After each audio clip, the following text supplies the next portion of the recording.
आपको फेमस होनी है तो गाली देने की जरूरत नहीं है, समाज के लिए काम करिए, अच्छे काम करिए और फेमस होइए, शौक से फेमस होइए। सर ने बोला इस मामले को हम देखेंगे और इसमें जो न्यायोचित जो कार्रवाई होगी वो की जाएगी, तो हमें उन पर भरोसा है, इसलिए हम लोग कुछ दिन और वेट करते हैं क्योंकि प्रशासन पे भरोसा है।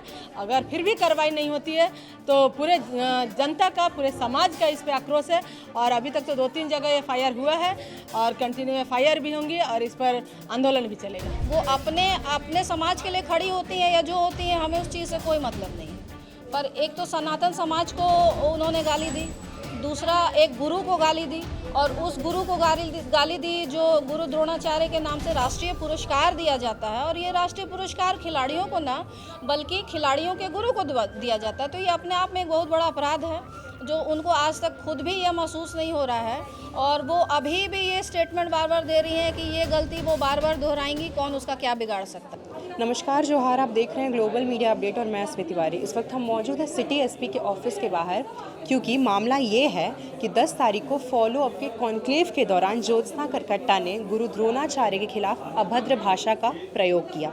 अभद्र भाषा क्या कहें, उन्होंने एक गाली का प्रयोग करके गुरु द्रोणाचार्य के नाम के आगे लगाया, जिसके बाद लोगों ने उनका काफ़ी विरोध किया। इतना विरोध हुआ कि 2 दिन के बाद उन्होंने एक वीडियो साझा किया अपना सोशल मीडिया पर और माफ़ी मांगी। हालांकि उनके शब्दों में तो माफ़ी थी, लेकिन उनके हरकतों में, या यूं बोले कि उन्हें देखकर ऐसा नहीं लग रहा था कि उन्होंने मन से माफ़ी मांगी है। उन्होंने ऐसा कहा कि वो माफ़ी बस इसीलिए मांग रही है क्योंकि उन्हें लोगों ने कॉल करके बोला, या फिर उन्होंने गुरु द्रोणाचार्य का नाम लिया। वो माफ़ी इसीलिए नहीं मांग रही थी क्योंकि उन्होंने गाली दी। उन्होंने ये भी कहा कि गाली दे के तो कई लोग आगे बढ़े हैं, जैसे जयराम महतो, तो अगर मैं गाली दे भी रही हूँ तो कौन सी बड़ी बात है।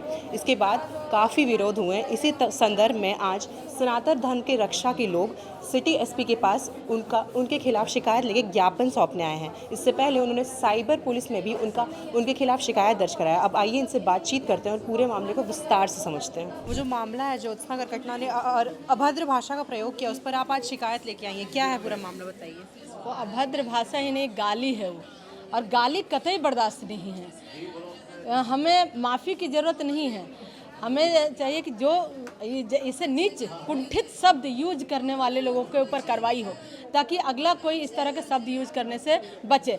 आप देखिए कि हमारा देश जो है वो सांस्कृतिक रूप से धनी है। विश्व गुरु का पाठ हम पढ़ाते हैं और उसी गुरु शिष्य परंपरा को गाली दे रहे हैं। आप उस एकलव्य के समर्पण को भी गाली दे रहे हैं, आप हमारे गुरु को भी गाली दे रहे हैं।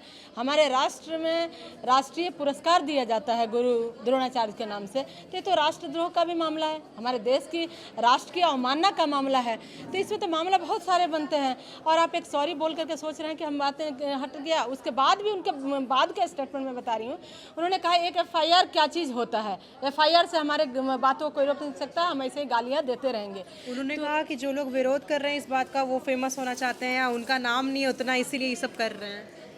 फेमस होने के लिए विरोध और गलत की ज़रूरत नहीं है। हम लोग ऑलरेडी समाज में काम करते हैं और समाज के लोग जानते हैं, और उन्हें भी मैं एक नसीहत देना चाहती हूँ, आपको फेमस होनी है तो गाली देने की ज़रूरत नहीं है, समाज के लिए काम करिए, अच्छे काम करिए और फेमस होइए, शौक से फेमस होइए। नेम फेम चाहिए अगर आपको तो, लेकिन गाली दे के नहीं। और हमें फेमस होने की शौक़ नहीं है, उनके लिए, उनकी तरह। उन्होंने खुद की तुलना जयराम महतो से भी की। उन्होंने कहा वो भी तो गाली दे के आगे बढ़ गए, तो आज वो भी बोल रही हैं कि उन्होंने गाली दे के कुछ गलत नहीं किया, उन्होंने सिर्फ द्रोणाचार्य का नाम लिया, वो गलत है। गाली अगर जयराम महतो ने भी दिया होगा तो गलत है, हमने तो नहीं सुना है, लेकिन जो उन्होंने जो आंदोलन किया है वो आंदोलन वो अपने मुद्दे को लेके किया है। आप भी मुद्दे को लेके आंदोलन करिए। गाली गलौज से कोई फेमस नहीं, अगर कोई अच्छा नहीं, तो गाली गलौज से आप नीचे गिरते हैं, नीचता दिखती है आपकी। तो जयराम महतो की बराबरी कैसे कर लेंगे। जयराम महतो ने आंदोलन किया है, इनको भी हम नसीहत देते हैं। हम तो इनको बोल रहे हैं कि आप अच्छे काम करिए। आज आदिवासियों का घर उजाड़े जा रहे हैं, आदिवासी जो आज त्रस्त है, व्यथित है, आज उनके लिए आप लड़िए, हम भी आपके साथ हैं। हमारे आदिवासी भाई बहनों के साथ कुछ भी हो रहा है उसके लिए आंदोलन करिए, हम आपके साथ हैं। तो फेमस होने से रोकेगा कौन आपको, लेकिन गाली गलौज दे करके तो नहीं होने देंगे। आज SP सर से आपने मुलाकात की, तो क्या हुआ, आगे क्या होगा। सर ने बोला इस मामले को हम देखेंगे और इसमें जो न्यायोचित जो कार्रवाई होगी वो की जाएगी, तो हमें उन पर भरोसा है, इसलिए हम लोग कुछ दिन और वेट करते हैं क्योंकि प्रशासन पे भरोसा है। अगर फिर भी कार्रवाई नहीं होती है तो पूरे जनता का, पूरे समाज का इस पर आक्रोश है और अभी तक तो 2-3 जगह FIR हुआ है और कंटिन्यू FIR भी होंगी और इस पर आंदोलन भी चलेगा। और इसके बाद आगे की रणनीति क्या है आपकी। आगे की रणनीति यही है कि हम लोग थोड़ा वेट कर लेते हैं क्योंकि हमें प्रशासन पर थोड़ा भरोसा भरोसा है उस भरोसे को देख लेते हैं और विश्वास है कि भरोसा कायम होगा और न्यायोचित कार्रवाई होगी। अगर नहीं होती है तो हम पूरे समाज, सिर्फ एक सनातनी नहीं, सनातनी के साथ हमारे कई मुस्लिम समुदाय भी हमारे साथ है, हमारे एसटी समुदाय भी हमारे साथ है, सभी समुदाय हमारे साथ है, क्योंकि गलत मतलब गलत होता है, वो किसी के लिए भी हो। तो हम सब मिल करके इसके लिए आंदोलन छेड़ेंगे, क्योंकि बात सिर्फ एक महिला की नहीं है, बात सिर्फ उस कुंठित और नीच बातें करने वालों के लिए है जो असभ्य तरीके से सार्वजनिक मंचों पर असभ्यता फैलाते हैं। इसलिए लड़ाई जारी रहेगी। मामला ये है कि 10 तारीख को फॉलो अप न्यूज़ चैनल का कॉन्क्लेव था, जिसमें ज्योत्सना किरगेटा द्वारा गुरु द्रोणाचार्य को गाली देते हुए बोला गया था। तो हमने उसके खिलाफ में साइबर थाना में FIR दर्ज किया है और उसके आगे वहाँ कुछ कार्रवाई हो नहीं रही है, इसलिए आज हम लोग वरीय पदाधिकारी से मिल रहे हैं। 10 तारीख का ये वाक़या है ना, उसके बाद तो ज्योत्सना किरगेटा ने एक वीडियो भी डाला था माफ़ी मांगते हुए, तो उसका क्या? जी बिल्कुल, आपने माफ़ीनामा का वीडियो उनका देखा होगा। वो माफ़ीनामा में वो खुद बोल रही हैं कि लोगों द्वारा उनको फ़ोन करके बोला गया है, उसके बाद वो माफ़ीनामा मांग रही हैं और वीडियो डिलीट कर रही हैं। उन्होंने ये नहीं कहा कि वो स्वेच्छा से माफ़ी मांग रही हैं और उन्होंने माफ़ीनामा में ये बोला है कि गुरु द्रोणाचार्य को वो गाली, उन्होंने कहा कि गुरु द्रोणाचार्य को का नाम लिया उन्होंने, इसीलिए वो माफ़ी मांग रही हैं। जबकि हम लोगों में आक्रोश इस बात को है कि उन्होंने गुरु द्रोणाचार्य को गाली क्यों दिया, तो गाली के लिए उन्होंने माफ़ी नहीं मांगा है। उनका कहना है कि ये विरोध करने वाले लोग बस फेमस होने के लिए, फेम के लिए ये सब कर रहे हैं। ऐसी कोई बात नहीं है, ये उनकी गलतफहमी है। जिसकी मानसिकता होती है कि मुझे फेमस होना है, आप देखेंगे कि गाली दे दे के वही फेमस हुई हैं। हम लोग तो जेन्युइन बात के लिए या किसी सही चीज़ के लिए हम लोग गलत के खिलाफ खड़े हैं।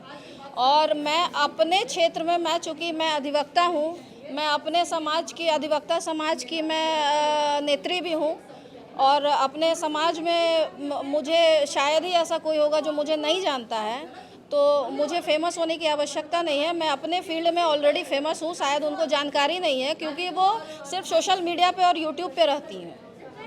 हालांकि ये पहली बार नहीं है जब वो विवादों में है, लेकिन इस बार मामला इतना गर्मा क्यों? आपको क्या लग रहा है? मामला इसलिए गरमाया है चूँकि देखिए इसमें मेरे नज़र में जो चीज़ आया है, चूँकि ये सनातन, एक तो सनातन के खिलाफ उन्होंने गाली दी, वो अपने समाज के लिए खड़ी होती है या जो होती है, हमें उस चीज़ से कोई मतलब नहीं है।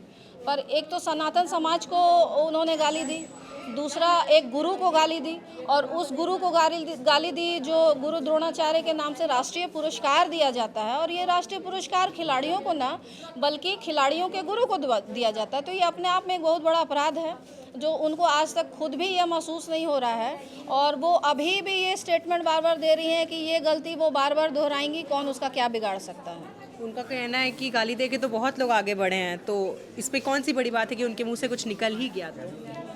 बड़ी बात तो बिल्कुल बड़ी बात है, उनका ऐसा कहना है। उनका कहना, उनकी मानसिकता अगर उनको इतनी समझ ही होती तो इतना बड़ा घटना होता ही नहीं, वो इस तरह का अपशब्द उपयोग ही नहीं करती। तो उनकी सोच एक्चुअली वो मैच्योर नहीं हुई है और उनको एक्चुअली में उनको जल्दी हाईलाइट होके उनको फेमस होना है, तो मैच्योरिटी लेवल अभी आई नहीं है। तो उनको लगता है वो शायद जयराम महतो को फॉलो करती हैं कि और उन्होंने कई जगह स्टेटमेंट भी दिया है कि जयराम महतो गाली दे के फेमस हुए हैं, तो मैं क्यों नहीं गाली दे के फेमस होंगी। तो आप गाली दीजिए लेकिन उचित जगह पे और उचित लोग को दीजिए। आप इस तरह से महाभारत काल के गुरु को, जो हमारे धार्मिक गुरु हैं और उनके नाम से आज राष्ट्रीय पुरस्कार दिया जाता है, आप उनको गाली दे रही हैं। आप खुद खेल जगत से हैं और खेल जगत में खिलाड़ियों को ना, बल्कि खिलाड़ियों के गुरु को राष्ट्रीय पुरस्कार दिया जाता है, तो उनको तो ये भी अंदाज़ा नहीं है कि वो क्या कर रही हैं।